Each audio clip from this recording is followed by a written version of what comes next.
Hi guys, welcome to tutorial 17 on PHP, and this is called a switch statement. It's different because we don't have this else if condition which we have to put so much code into.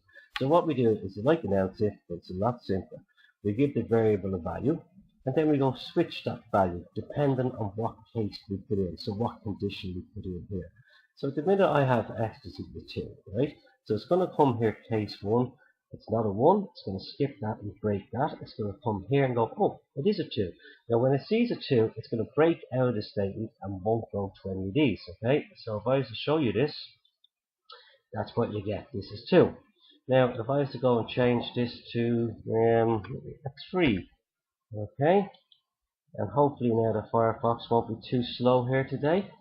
It should change, it's 3. You can see it here running, and it's trying to run. And there we go, it's 3, okay? But if I was to put in, say, 4, okay? Let's just have a look and see what 4 will give us now. It shouldn't come up with anything, it just said none of the above. Let's just try and do none of these, okay? So that's basically a switch statement. Simple. Each time you go through it, you break out the loop. Nothing to it at all, okay? So there you go. The default, if none of these is, it's just going to get the 4s here, and it's not any of these. It's going to go to this default, and that's it. If it's a 2, it's going to go in and go, it's 2, and then it will break out of this and won't go